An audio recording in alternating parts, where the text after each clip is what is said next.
Hay said no. Every single one of them. Donald Trump walked into one of the most critical geopolitical confrontations of his presidency and asked America's closest allies to stand with him.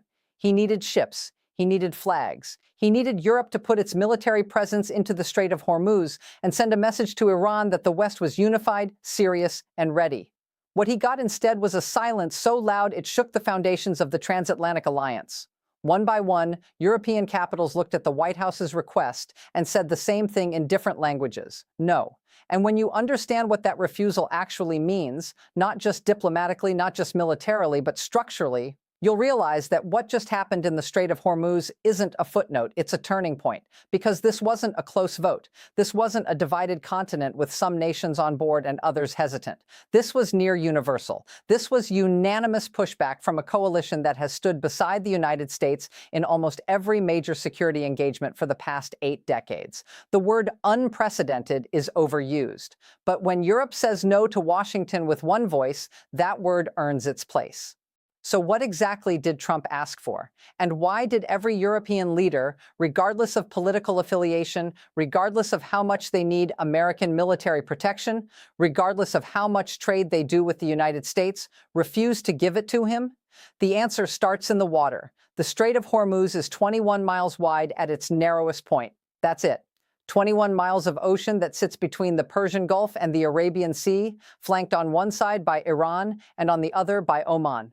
And through those 21 miles, every single day, roughly 20% of the world's oil supply flows. Saudi crude, Emirati crude, Qatari liquefied natural gas, Iraqi exports, all of it passes through that narrow channel. If the strait closes, if Iran mines it, if Iran blockades it, if Iran does anything serious to interfere with transit, the global economy doesn't slow down.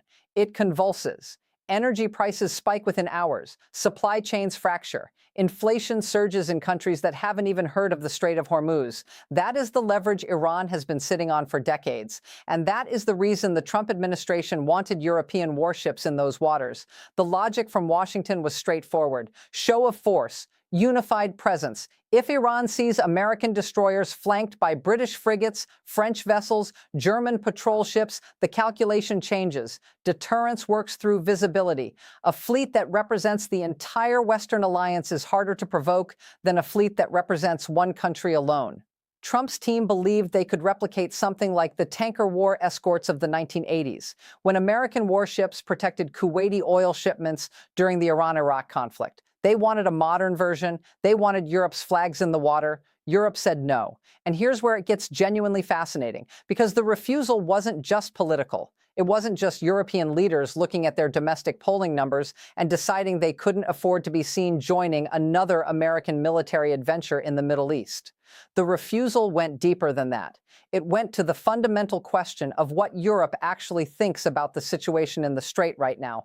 And what Europe thinks is that the situation is America's fault. That's the part nobody in Washington wants to say out loud. But behind closed doors, in the diplomatic cables that haven't been leaked yet, in the private conversations between foreign ministers and defense secretaries, the message from Europe has been consistent.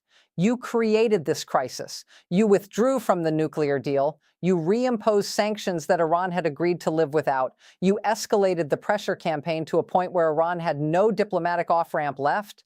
And now you want us to send our warships into those waters to help you manage the consequences of decisions we told you not to make. That is a brutal assessment. And it is the assessment that is driving the unanimous pushback. Let's be specific, because this matters. When the Trump administration pulled the United States out of the Iran nuclear deal in 2018, European leaders were not quietly supportive while publicly critical.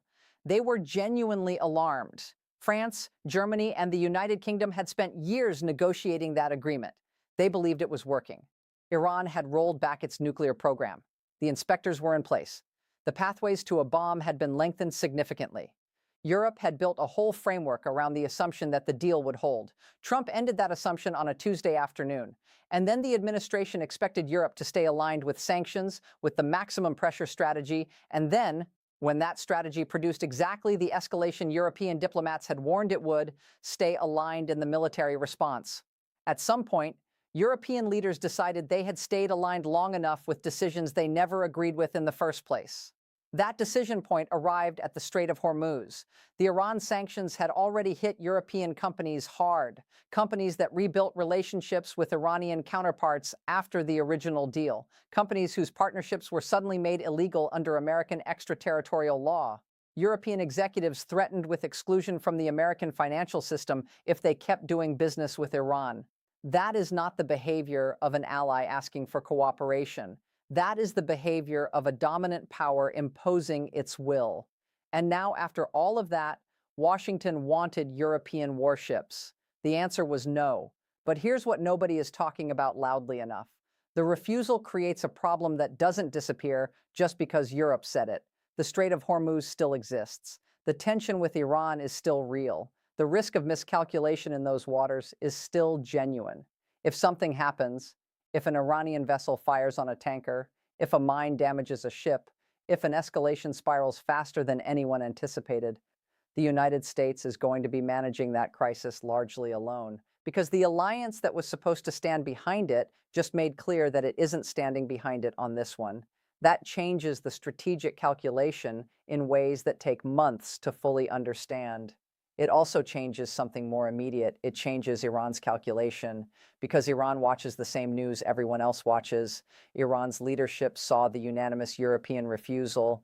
They processed what it means. It means the Western response to any Iranian provocation in the Strait is not going to be a unified coalition action. It's going to be an American action, potentially with some regional partners, but without the full weight of the transatlantic alliance behind it. That changes the risk calculus. That changes how Iran thinks about what it can do and what the consequences will be. American officials are not saying this publicly, but they are thinking it. You can tell from the language coming out of the Pentagon. The careful phrasing, the emphasis on American capabilities being sufficient, the downplaying of the coalition ask.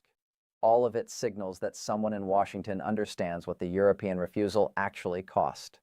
Let's talk about the individuals involved. Because this wasn't an abstract institutional response. Specific leaders made specific decisions. The British government, historically the most reliable partner for American military operations, declined to commit Royal Navy assets. Britain, which followed the United States into Iraq and Afghanistan, which has maintained the special relationship through every stress it's been subjected to for 70 years, looked at this request and said it couldn't participate. That is not a minor signal. That is the most telling data point in this entire story. French President Macron, who has spent years articulating the vision of European strategic autonomy, used this moment to demonstrate exactly what that autonomy looks like in practice. France did not just decline. France declined with an explanation. The substance was clear. France does not believe the current American approach to Iran creates conditions for de-escalation, and France will not lend its military credibility to an approach it disagrees with. Germany said no quietly, but it said it. And when France, Germany, and Britain all decline, the political space for anyone else to say yes disappears entirely. The refusal became self-reinforcing. Which is how you get to unanimous, which is how you get to a moment that diplomatic historians are already describing as something genuinely new in the post-war international order. Here is the uncomfortable truth at the center of this story. The United States has spent 70 years building a system, a rules-based international order, as it's usually called, in which American leadership was the organizing principle. American security guarantees held the alliance together. American economic power set the terms of global trade. American diplomatic weight resolved disputes or at least managed them. In return, allies were expected to support American positions, follow American leadership, and contribute to American-led missions when called upon. That was the deal. It wasn't always explicit. It was understood. What happened with the Strait of Hormuz request is that Europe decided the deal has changed, that American foreign policy has become unpredictable enough, unilateral enough, and costly enough to allied interests that the old assumption of automatic support can no longer hold. Europe isn't leaving NATO. Europe isn't abandoning the alliance. But Europe is drawing a line, and the line is, we will not send our ships into your crisis when your crisis was created by your choices. That line has never been drawn this clearly, this explicitly, this unanimously. And it doesn't go back in the box after this, because the next time Washington makes a request that Europe has reservations about, every European foreign minister is going to remember that when they all said no together, nothing catastrophic happened. The relationship survived, the sky didn't fall, the alliance didn't collapse, and the precedent will be there, sitting in every diplomatic file, waiting to be referenced. The Strait of Hormuz is still 21 miles wide, the oil is still flowing for now, the Iranian calculation is still being made in Tehran, and somewhere in Washington, officials who asked Europe for ships and got silence are sitting with a document, a list of responses, a collection of diplomatic cables that tells a story nobody wanted this story to be. They asked. Europe said no. And the word unanimous is the part that will echo for years, because unified Western deterrence was supposed to be the one thing you could count on, the one card that always played, the foundation beneath every other security assumption in the post-war order. And it just got tested in a narrow strip of water off the coast of Iran and came back with a result that nobody in the alliance wanted to see. The ships aren't coming, the flags aren't going in the water, and the question of what that means for the next crisis, the one nobody has anticipated yet, the one building right now in some corner of the world that hasn't made headlines yet. That question is the one keeping people awake in foreign ministries from London to Berlin to Paris to Warsaw, because the pushback was unanimous this time. And unanimous has a way of becoming habit.